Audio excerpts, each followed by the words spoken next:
In fact, anytime I get a radio or anything, I go to ehamnet.reviews and see what other people have to say about it.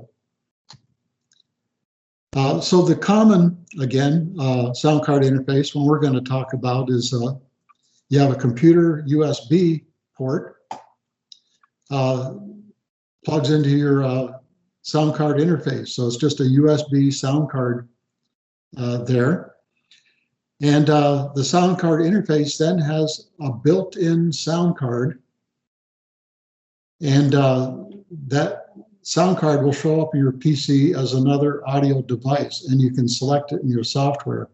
And I'll show you that when I do the demo.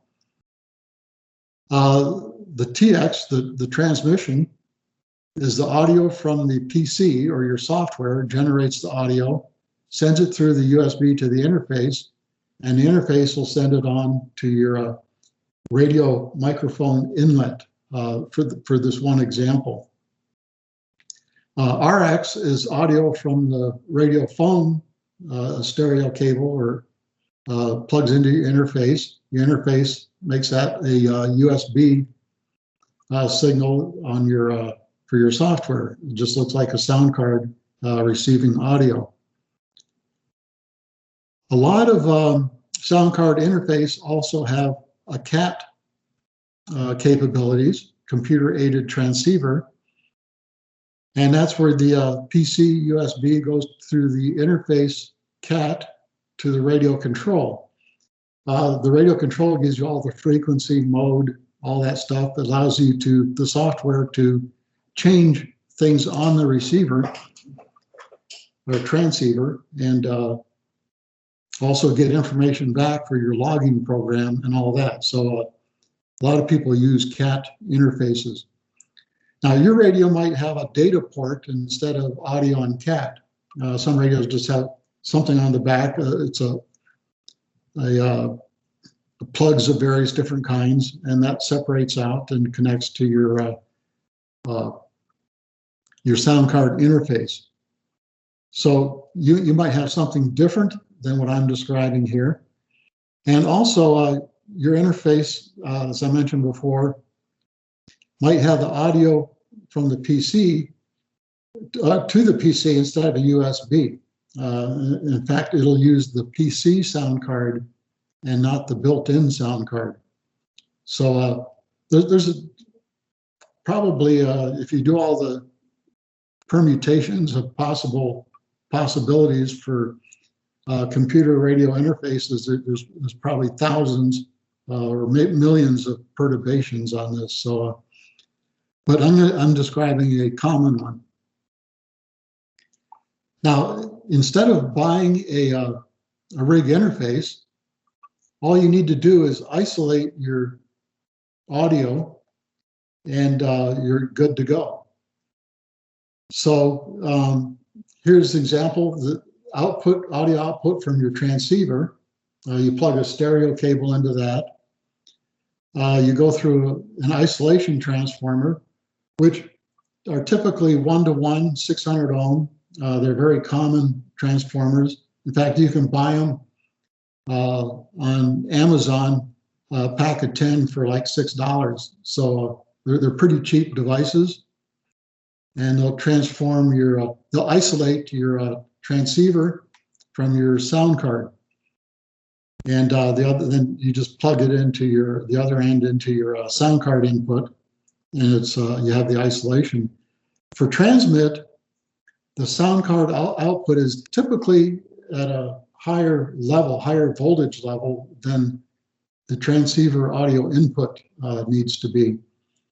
So then you go through a voltage divider circuit in a very simple case here.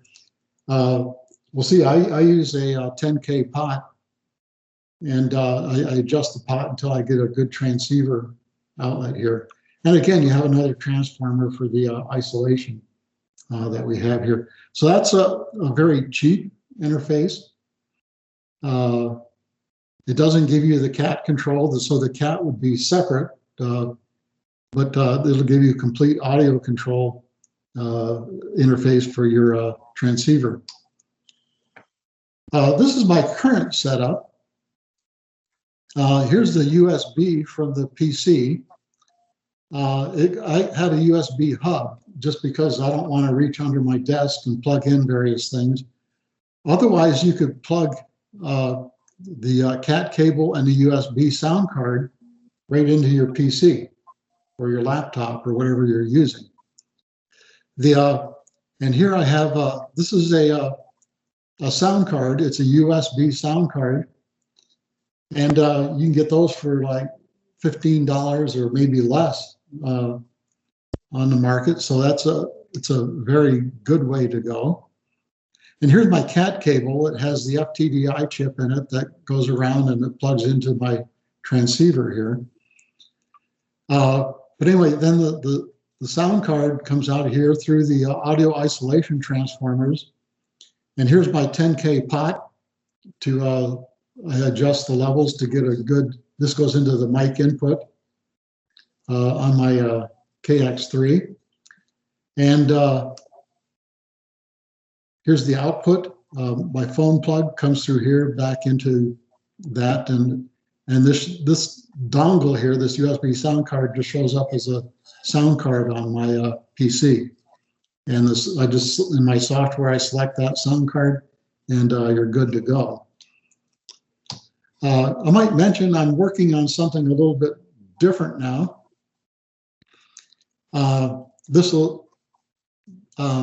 Here's these audio isolation transformers that go to the audio input output. This is I got interested in microcontrollers. Once I learned you could program them in C, C++, which is my very favorite language. So as a microcontroller, boy, I keep losing my pointer here. And it has an audio hat on it, a 44 kilohertz 16-bit audio. And so this side of the isolation transformers go into that 16-bit audio, or the audio shield. The microcontroller takes care of it and can decode things. And actually, here I have a frequency spectrum that I can do. I can have various menus here. This, by the way, is just a prototype. Here's a logic level converter. So the microcontroller operates at 3.3 volts. The serial lines operate at anywhere above 5 up to 12 volts, something like that. So anyway, that's a logic level converter that I can then do my CAT control to my KX3, my transceiver. It's just a simple serial line. And over here I have encoders to change various things on the menu. This project I've changed into two different projects now. One is a very low power USB interface that I can take portable, and it does not have a screen on it, monitor and all that stuff. And the other is going to be a pan adapter that I'll adjust this to. So anyway, sitting here at home with COVID and being retired, I have to have something to do. So that is what I'm going to be doing. I might make one note. If you want to get into digital modes, all you need is a stereo cable. You can listen to digital modes just by hooking the output of your transceiver into your sound card input. And as long as you're not going to be transmitting, that's all you need. So that's a very cheap way to do everything except transmit. Is just hook up a stereo cable between your radio and your PC. And you can make sure that you can decode everything and everything's going to work. And then you can go from there. I have heard of people that do not use a sound card interface. They do not use isolation transformers. They don't use isolation of any kind. They just have two stereo cables, one for receive and one for transmit. And so I'm not sure how to devise that. Some people have very good luck with it. Otherwise, you get some feedback and some RF between your computer and your radio and whatever. So, but it might be worth a try if you want to try do something really cheap and operate at low power. That might work. Okay, some digital mode characteristics, and again, you're not going to get a quiz on this, and you don't need to know them to use these methods. We talked about the types, the AFS, all these different shift keyings. This one is multi-frequency shift keying, and there's a whole bunch of those.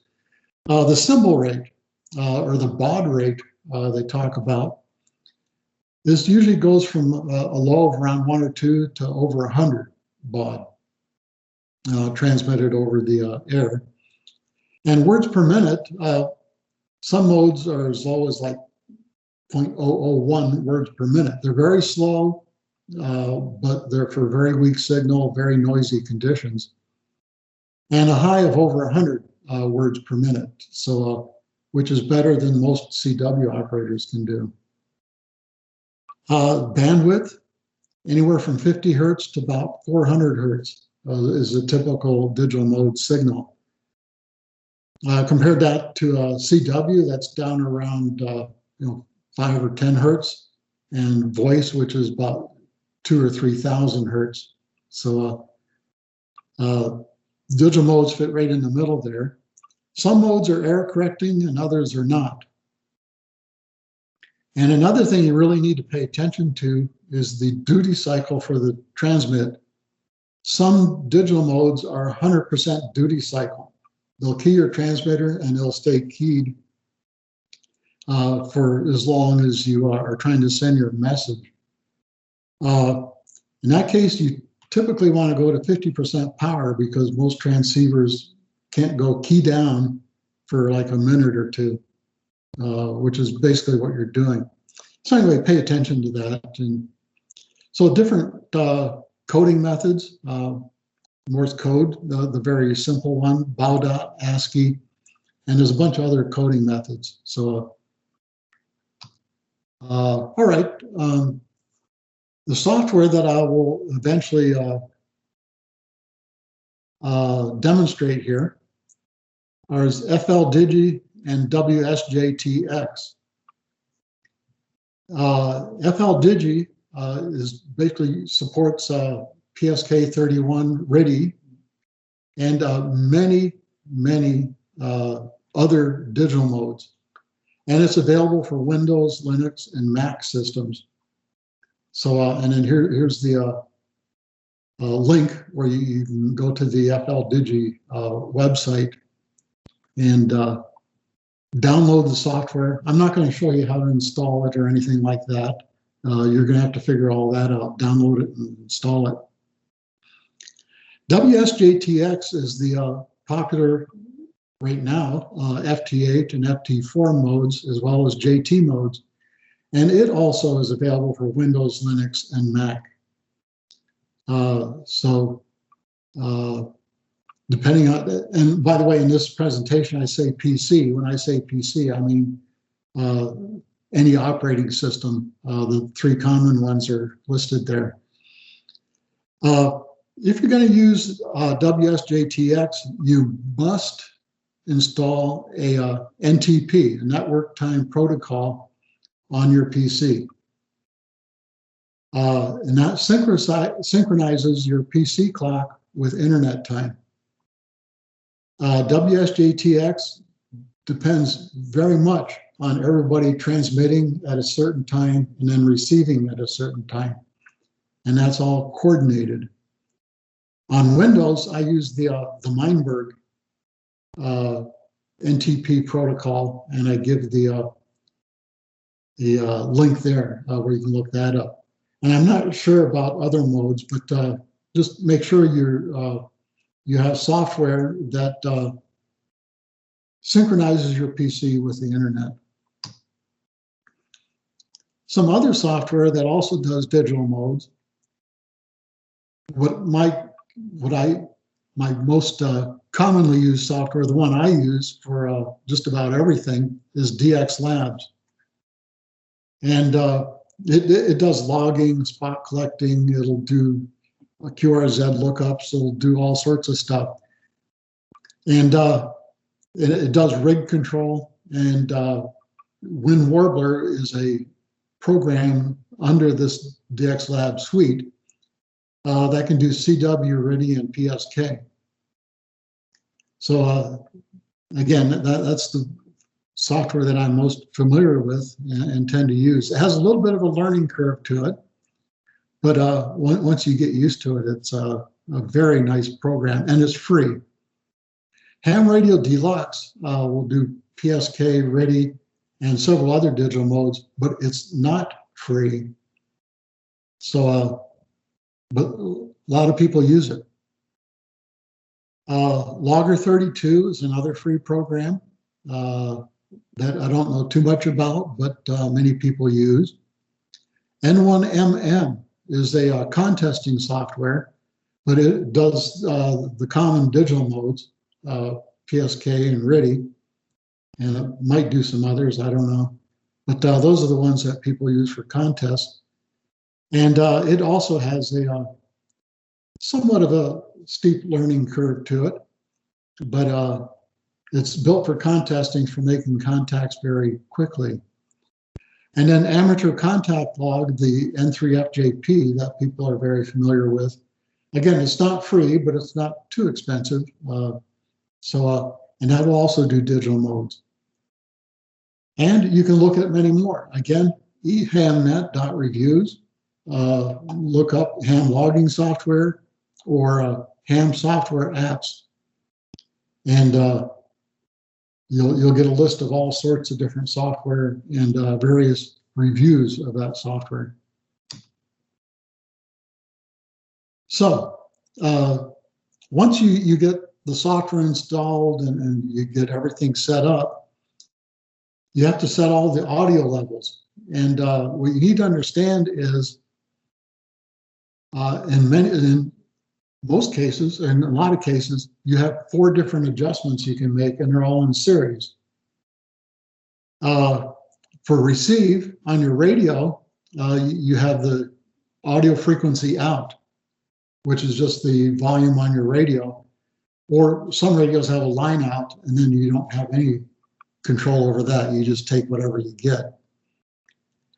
You have the interface, the sound card interface. It has a knob that typically says receive or RX or something like that, but you can adjust the level there.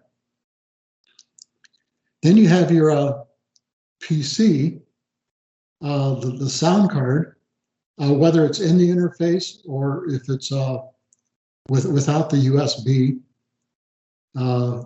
Anyway, you have a PC sound card.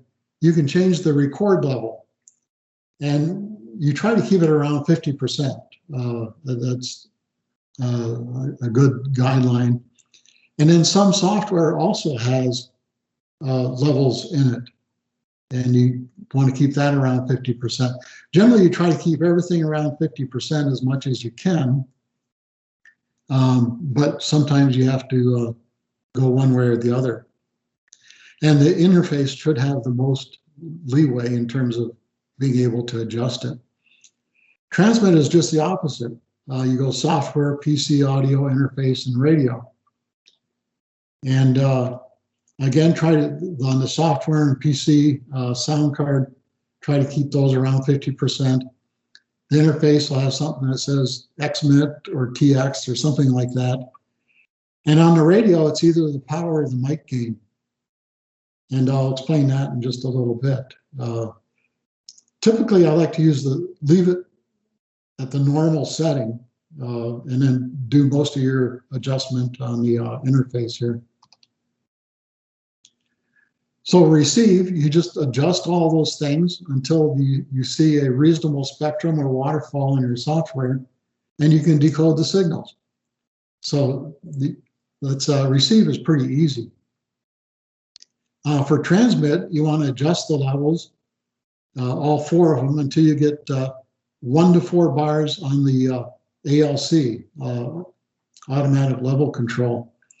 And that depends on the radio. Some radios say get 1 bar flickering, others say get 4 bars with the 5th bar flickering.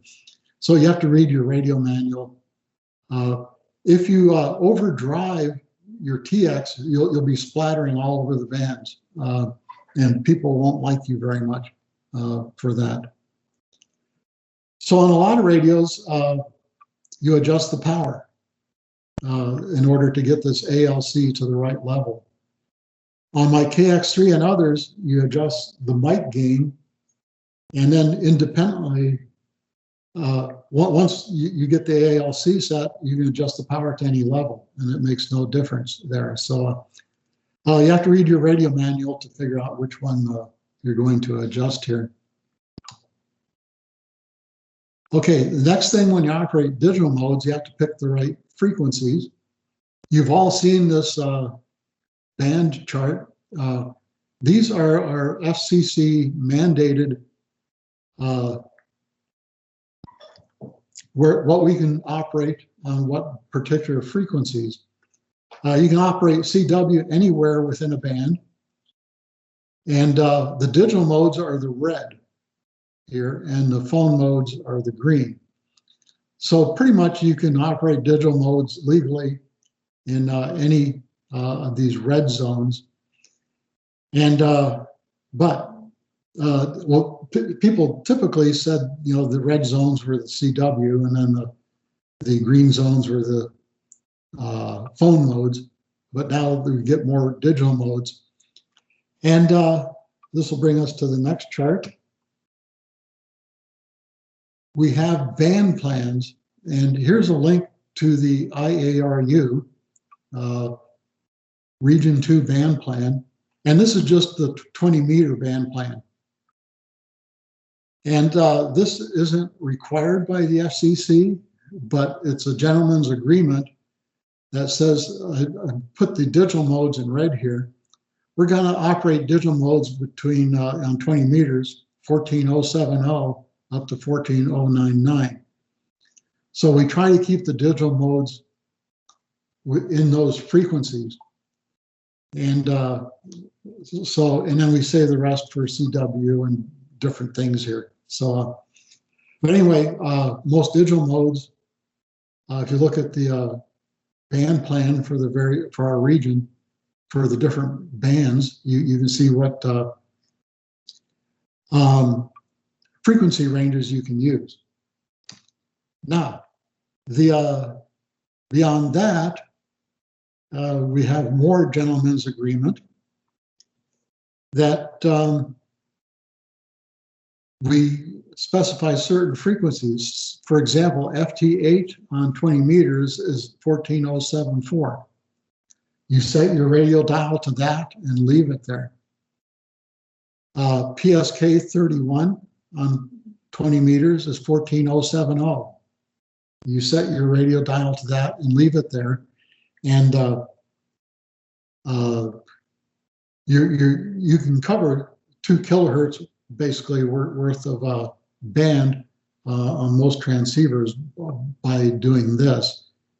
Sometimes if somebody's at 14,072, you could put your transceiver up to 14,071 and copy them and make a contact.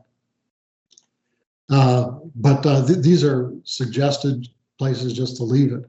And RTTY is typically between 14,080 and 14,100 kilohertz. And all these other different bands, you have different suggestions for the frequencies.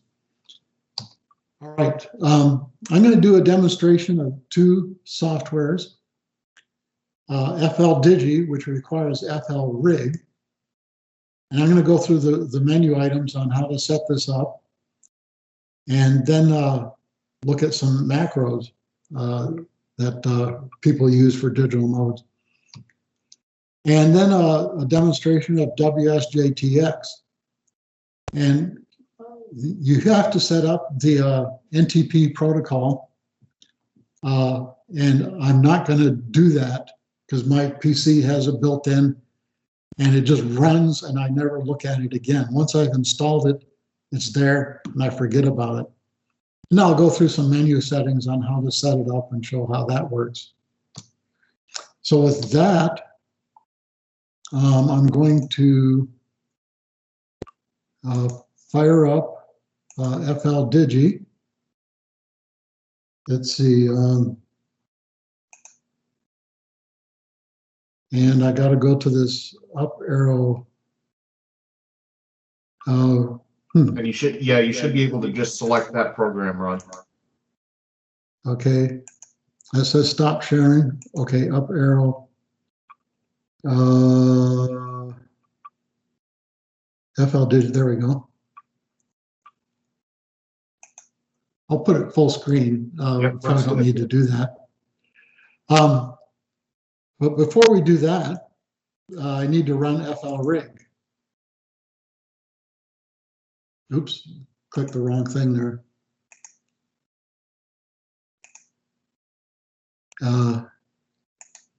FL Rig, there we go.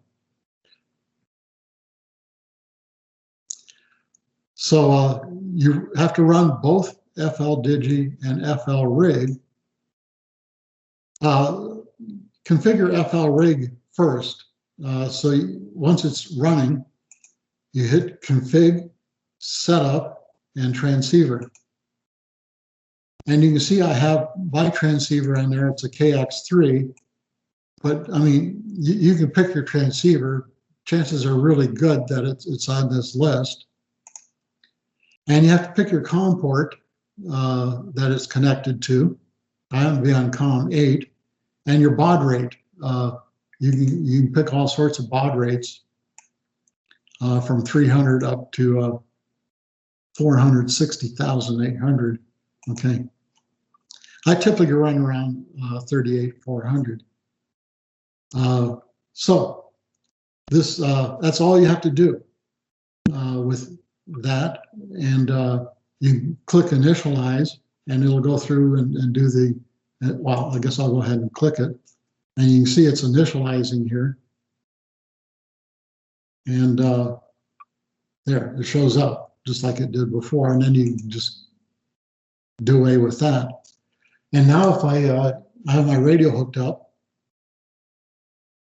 if I change my radio frequency, you can see it changes here. And FL Digi also changes to that frequency. Since I'm going to demonstrate PSK, I'll go to 14. I'm on 40 meters, 7.070. And we'll leave that running, and I'm just going to put it in the background. And now we'll look at FL Digi. Maybe I don't need to do full screen mode. Okay. Now you have to configure FL Digi. You go to configure, config dialog. Okay. And you get this dialog. And the first thing you do is enter all your operator information here. Because in digital modes, one of the macros is your call sign and stuff like that. So you just fill in this page here and on operator station. And for rig control, we'll use FL Rig, as I mentioned before. Just click these, make sure these two buttons are clicked. We'll actually make sure the first one's clicked. The second one is to shut down FL Rig when you close FL Digi. So you really want to enable FL Rig transceiver control with FL Digi as a client. That's what you want. There's other options here. You can use RigCat.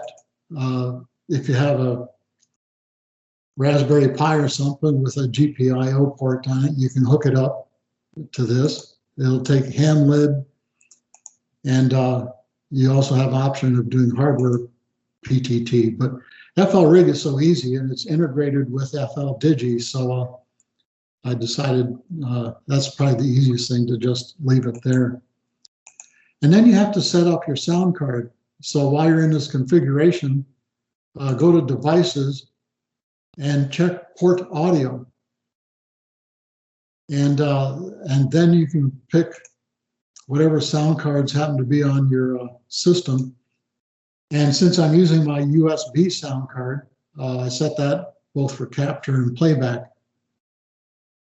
There's other options for sound cards, but this is by far the easiest, and it works quite well. Once you've done that, you've set everything up. All these others are just window dressing. What color do you want to make things? Different buttons and displays and blah, blah, blah. So those are the important things, the operator station, the rig control, and the sound card. Now, let's see if we can, I'm turning up my,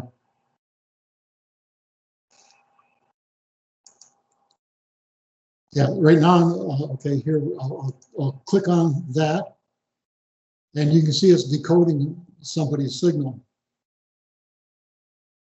And that's all there is to it. This is the frequency spectrum, the FFT, the fast Fourier transform. And so then I can go over and decode that one. This also has automatic frequency control. So once you're close, it'll adjust the frequency to come close to whatever frequency you are selecting. FLDigi also has a broadband decoder. So you can see it's currently decoding two different systems here. And the CQ messages show up in red. Now there's times when the bands are very, and turn that background noise off for now. There's times when the bands are very full. You'll see several dozen decoding signals here. And then you can just click on one and it'll jump to that frequency, and next time they transmit, you'll be on frequency for it. So I'm not going to do a QSO right now, but so it's fairly easy to do that.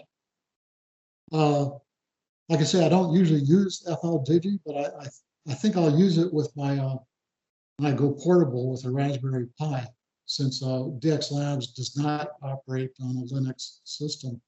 So an FLDigi does. My FLDigi, I've used it on a Raspberry Pi. And I'll just mention one more thing. Just recently, in fact, I updated this software version today to 4.1.18. And FLDigi with a KX3 can actually send a CW. You don't need a WinKeyer. So to me, a Raspberry Pi with the sound card, FLDigi, you can do all the modes. And I used FLDigi during last weekend for the Winter Field Day. And these are some of the macros I had set up for Winter Field Day. And I only made like 30-some contacts, but I just wanted to try it out. And I was quite impressed. FLDigi does a pretty good job. So a macro, for example, I'll click here. By the way, if you hover over, yeah, there it goes. You can say, well, it'll give you these little notices. Left click to execute, F key, execute, right click to edit. So I want to right click on KN0R, this key down here. And this is a typical macro. You tell the transceiver to go into transmit mode, transmit my call, which I set up in the general tab. It knows I'm KN0R, and then it goes back to receive. So, and then here's the exchange. So I right-clicked on exchange, and I set up this macro. And when you set up macros, you got this whole list of macros. And all you have to do is click on one and then click this green arrow, and it'll just insert it wherever the cursor is over here. So it's pretty easy to make macros. And some people on PSK tends to be a RAG true type mode, and they'll set up RAG files that are 100 lines long, it seems.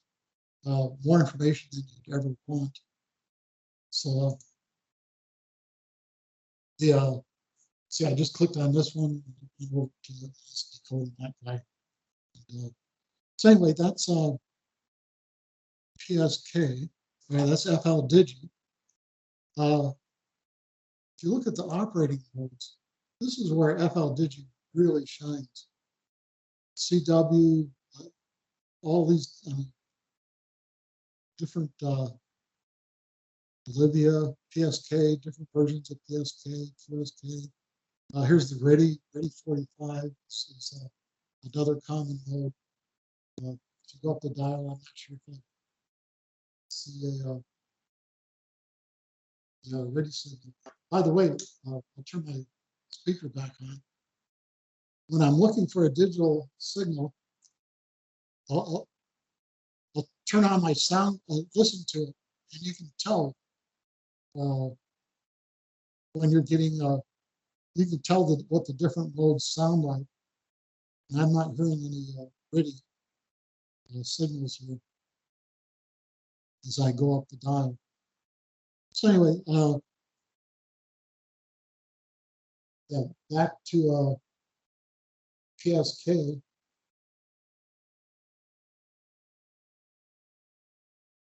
Yeah, there's PSK. Well, nobody's transmitting right now. I'll change the operating mode to PSK. Yeah, so you can hear this guy.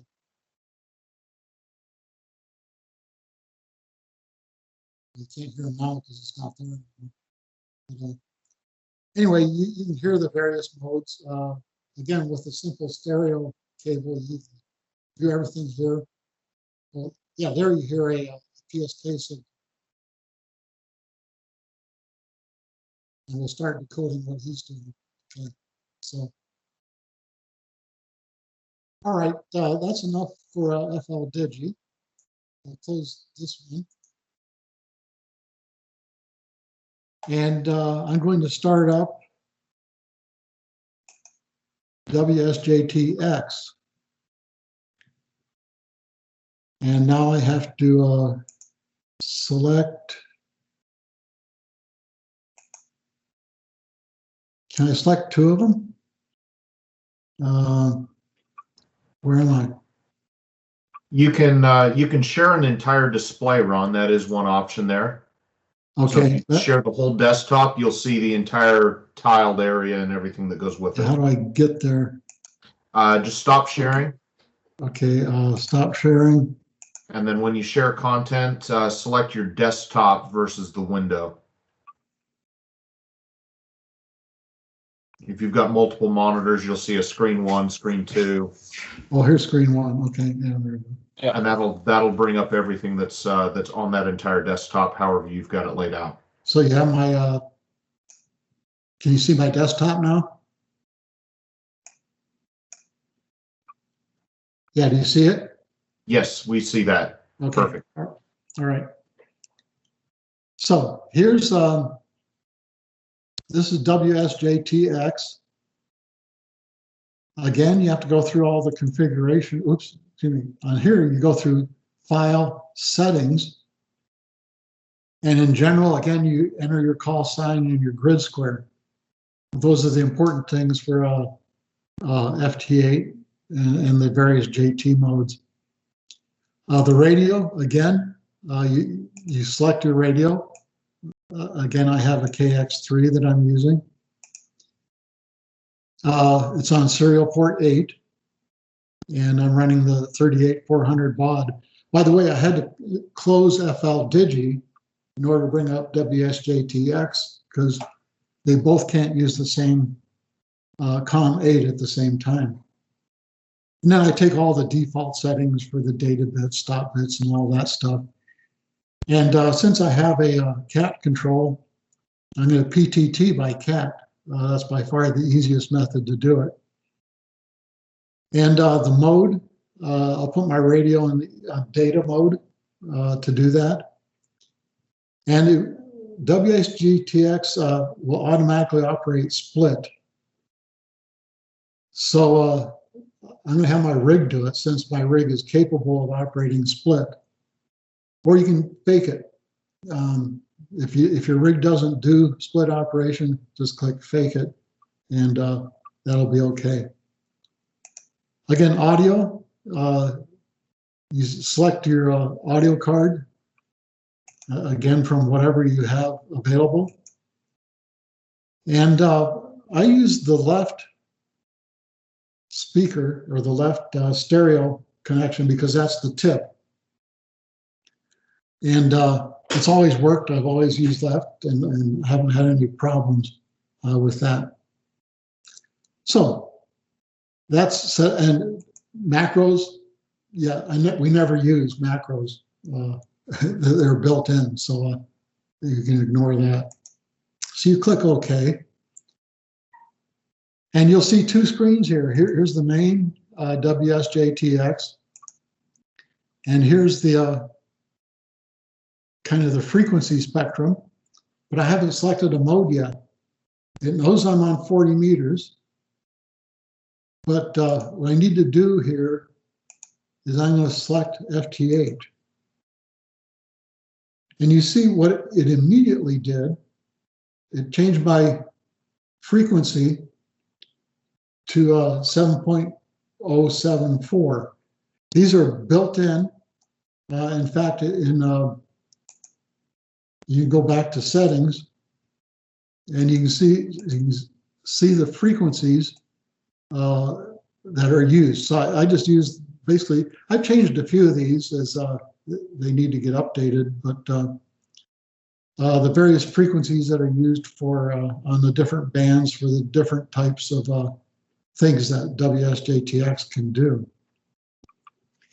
So okay, I'm turning up my audio volume, and now you see the FT8 signals appearing over here, and it just picked out all these calls, just filled in that screen. So right now there's a couple dozen people in this bandwidth from 7.040 up to about 7.077, something like that. So in order to make so this automatically decodes.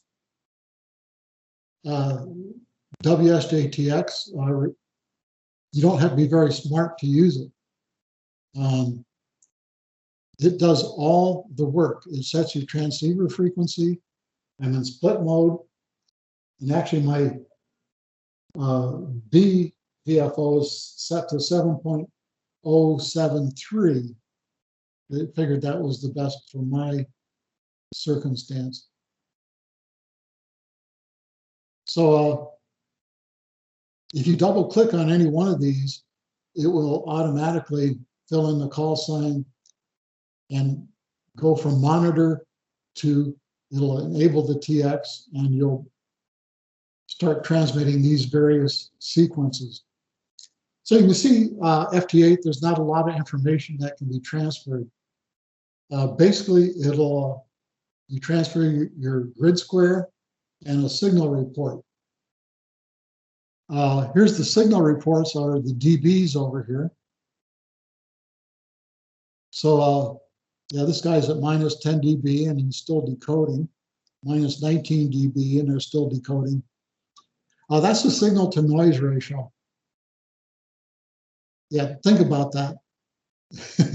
The signal to noise ratio, minus 19 dB, minus 23 dB, and it's still decoding. So yeah, it's a weak signal mode. And so again, during low sunspot cycles, it's been very popular with a lot of people. So I think that's pretty much all I want to cover. With that, maybe I'll just stop here and I'll turn that noise off.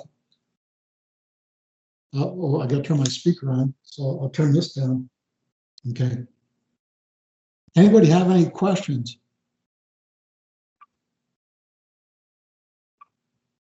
So I'll go back to the presentation.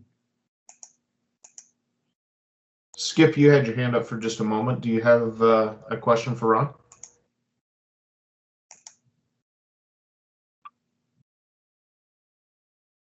And you may need to unmute.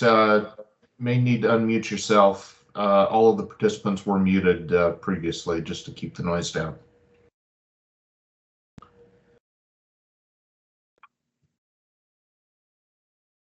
Yeah, go ahead, Skip.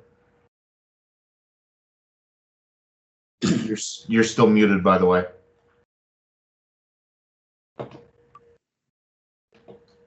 So up at the top, you should see a little microphone symbol. If you click on that, the microphone with the slash through it means that you're muted, and then click on that, it should unmute you. Mine's near the bottom. Okay, now are we on? There we go. Go ahead, Skip. Okay, Ron, how do you make a contact? Are you set up that you can show us, or is it kind of hit and miss? Okay, which program? The most recent one you were on. Okay, yeah. Yeah, I could probably show you. Oh, before I do that, yeah, let's go to my. So that was WSJTX, which I'll fire up again here.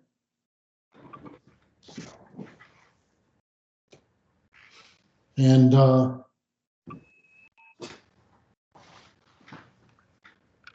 got to turn up my audio volume so it starts decoding.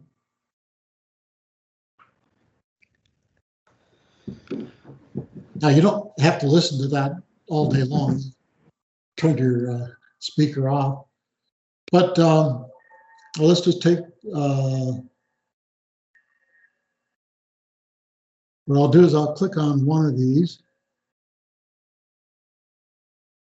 I'll click on a CQ.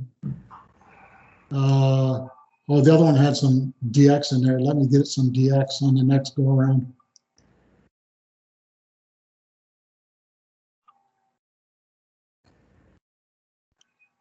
And actually, I hope this my antenna works. So now it's transmitting the Brazilian call sign PT2JC, my call sign, and my grid square. It had enabled DX, and now it's just going to wait until see if he can come back to me. He didn't. I'm going to change where. Okay.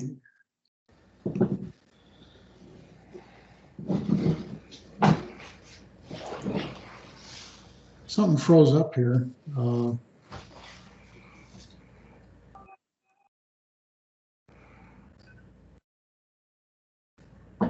Oops.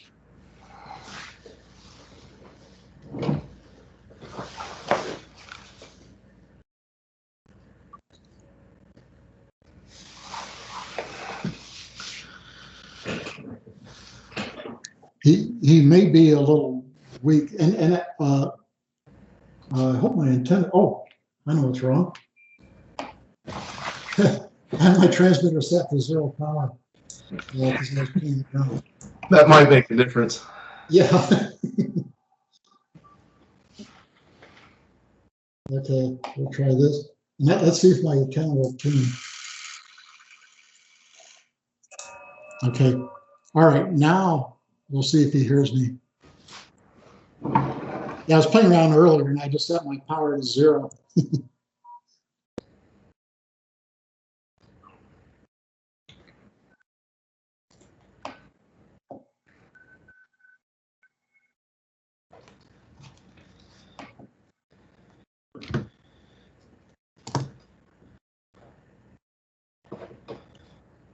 So now it's transmitting. It's doing this TX. His call sign, my call sign, and my grid square. And now here the noise comes back. Now it's receiving to see if he heard me.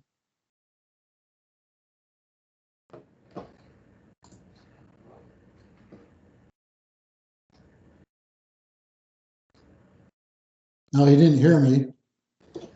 I'm gonna halt TX and just pick somebody else here.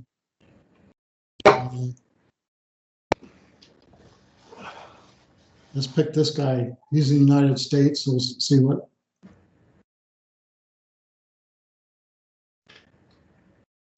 So WSJTX, you end up just clicking on the CQ and then see what the software does.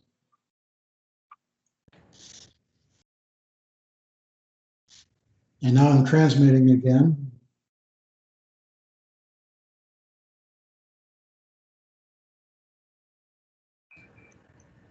Okay.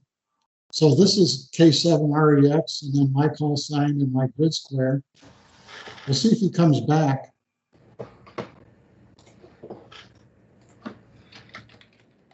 Now he's calling CQ again, so he may not have heard me. Okay, Ron, the green bar in the lower right-hand corner, does that show that you're transmitting for 15 seconds and then you do it again? That's correct. Yeah. Okay, I didn't take the time to set up my level control for transmit very well. We'll see next time I transmit.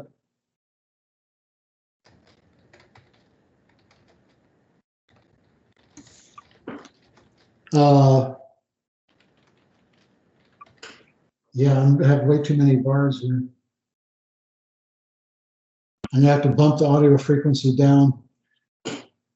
I normally would have taken a little more time to set my transmit control a little better. Let's see, that's still too high. Wow.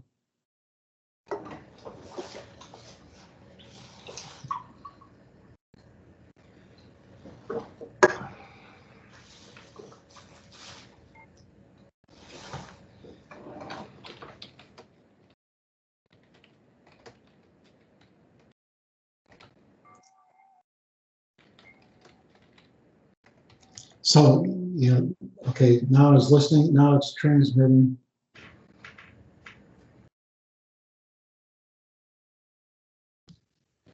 Now, did he go back to the KC6?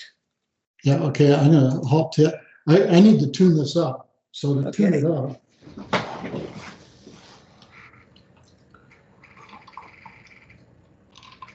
Okay, I'm tuning up. I'm setting my mic gain.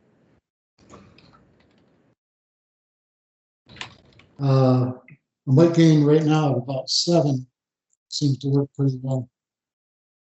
Yeah, he came back to KC6 HBB. Okay. And he gave a signal report of -12. Okay, now I'm set up a little bit better. Do I want to keep going after the same guy? Let's see if he calls CQ. Yeah, I don't hear, he's not calling CQ right now. By the way, often I call CQ, and that's actually easier because people just come right back to you. Yeah, I'm going to try to get KN6 DHT.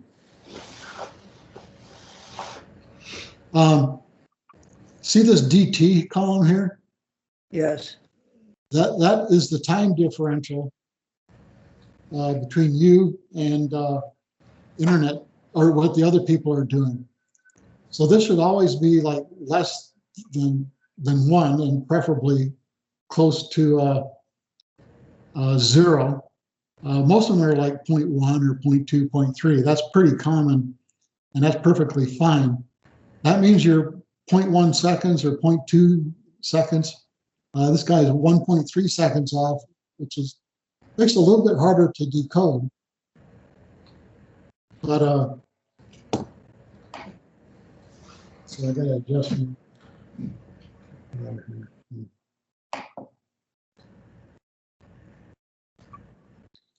So I'm trying again for his KN6 DHT. I'm not sure why he's not hearing me.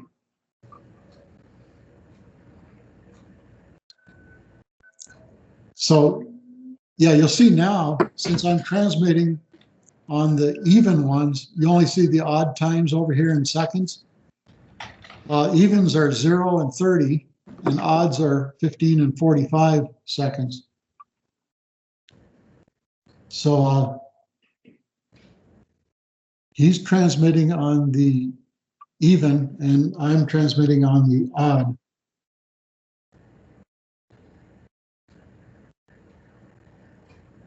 Do you choose that, or does the program choose it?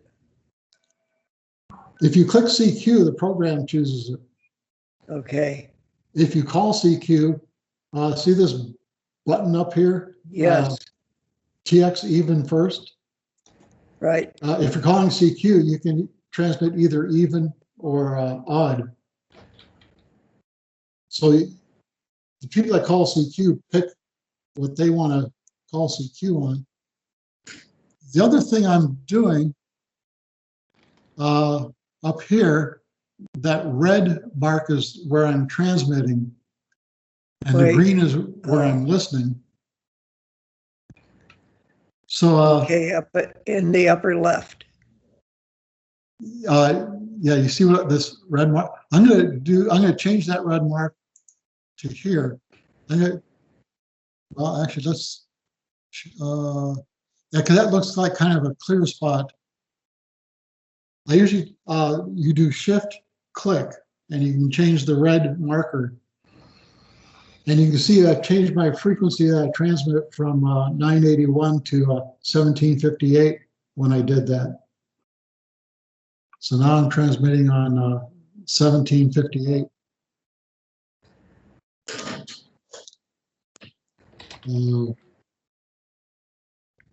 And now somebody else is transmitting close to where I was.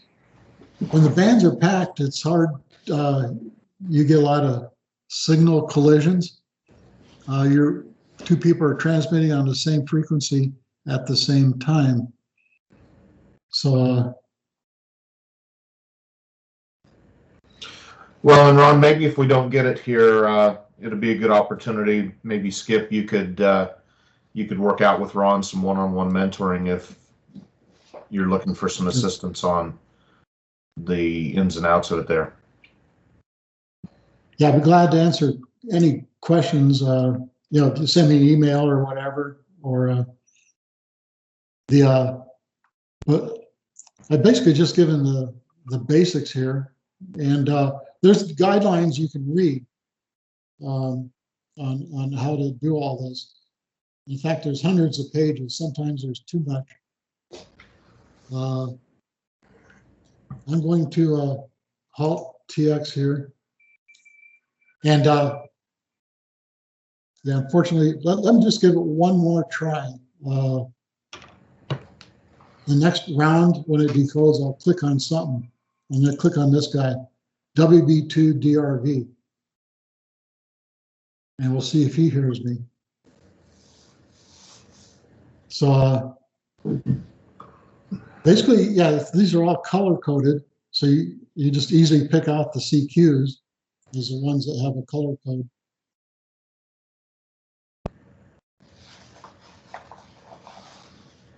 And now we'll see if he heard me when we count back. So yeah, he did. Okay.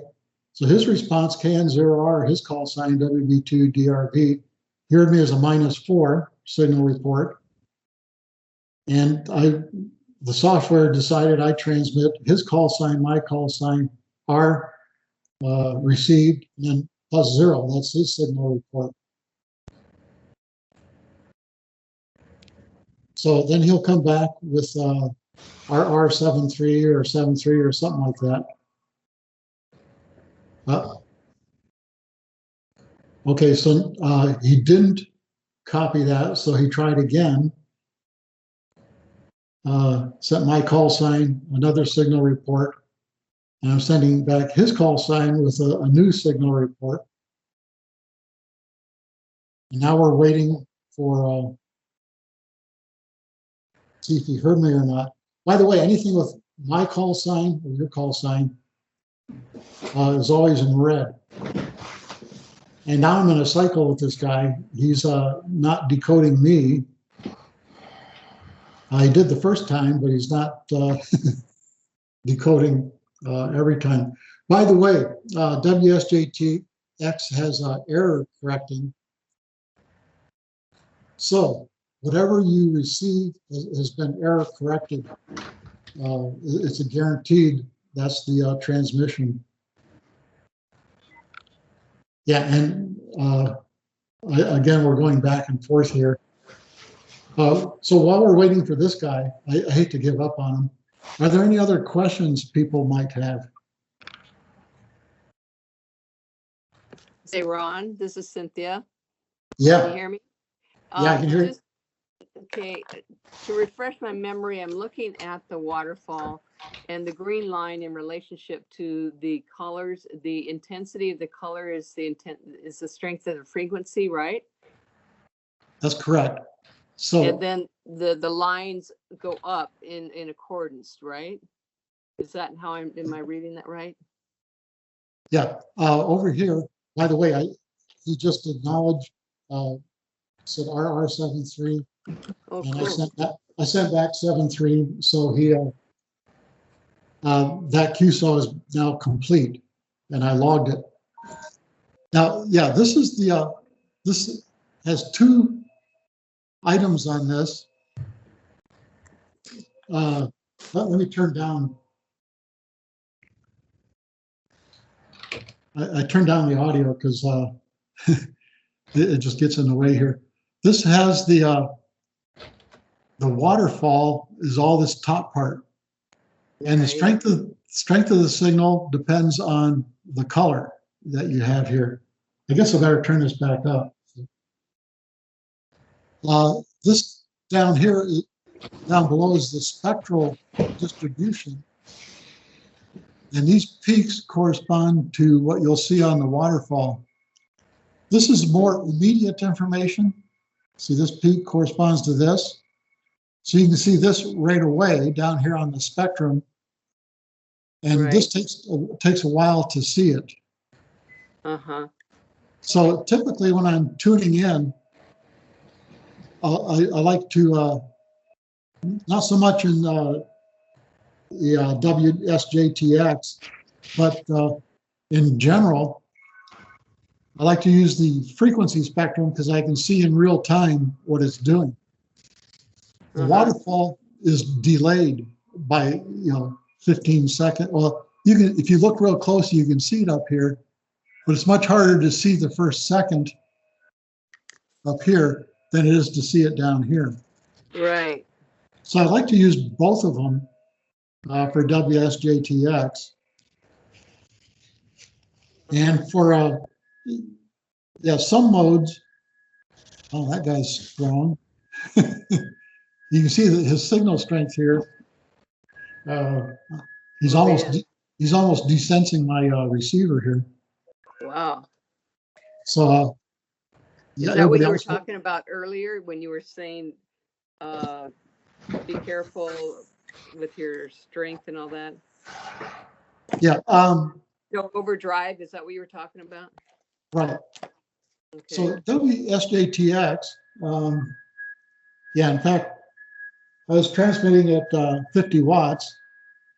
I could transmit much lower. Oh, man, somebody else is trying to call me. Klaus is trying to call you. So I clicked enable over here.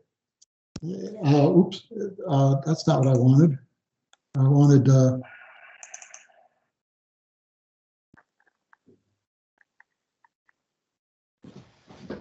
so I double clicked this red line here and AE0S got put in here. That's why he's so loud. He's a couple miles away. Oh. Yeah, it's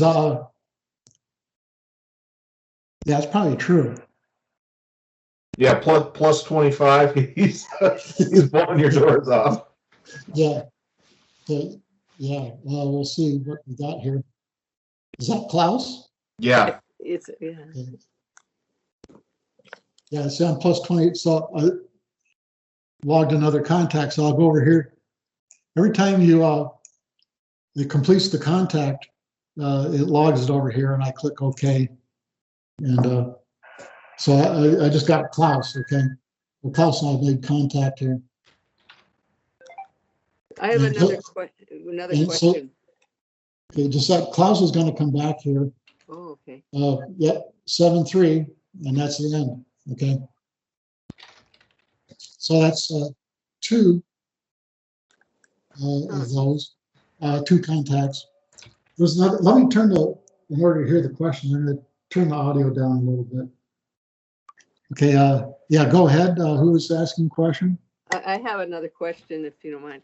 Sure. Okay, so if I'm understanding right, once you make a contact, the program automatically logs it and you click OK. Right.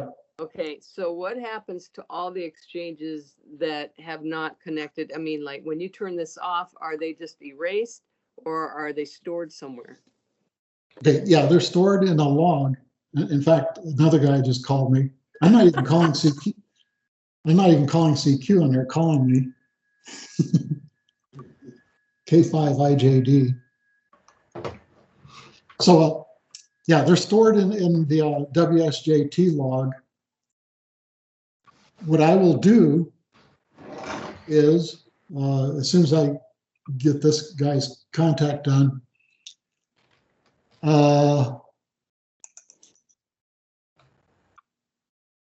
let's see here, tools,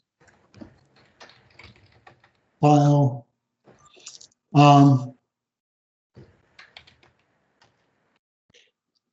Yeah, you can export your a Cabrillo log. I thought you could also open log directory. That's what I wanted. But right now, I'm still making a contact with this guy, K5IJD. He called me. I didn't even call CQ, and he called me. That's the trouble. They pick up call signs. And I'm hearing him at -2. That should be real easy to decode. So anyway, here I'll open log directory out of that. And here you see the WSJT log. One way is to just go to your log. Okay, he heard me. I send back 7-3.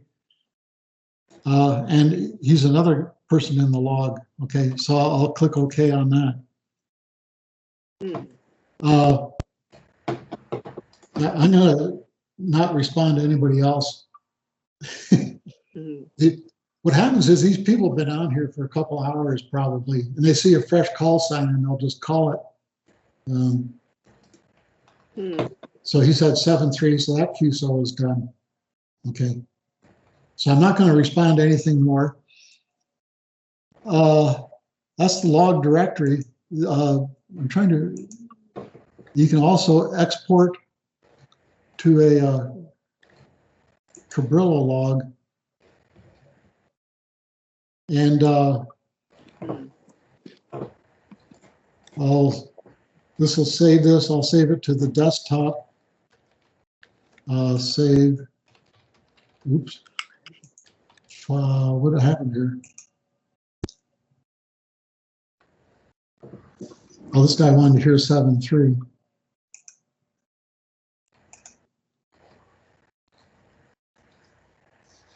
So let's see here.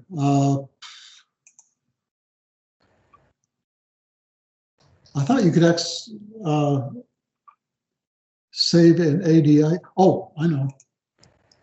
My usual mode is I run this with DX Lab, and there's an interface that usually, whenever I make a FTA contact, it logs it in my DX Lab software as well.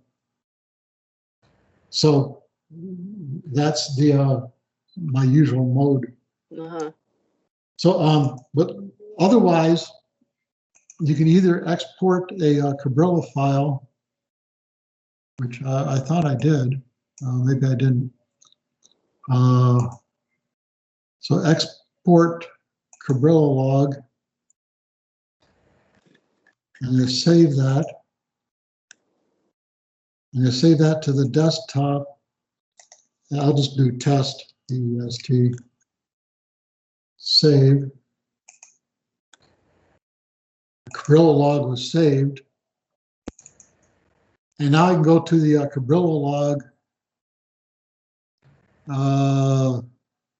Let's see, was that down?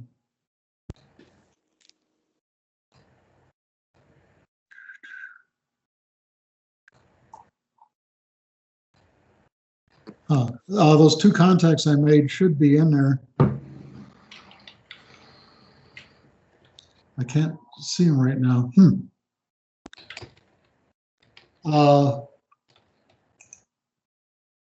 That only shows January. Okay, yeah. Let's see, contest log, no. Well, okay, let's just go to open log directory. And if I go to the WSJT log, click that.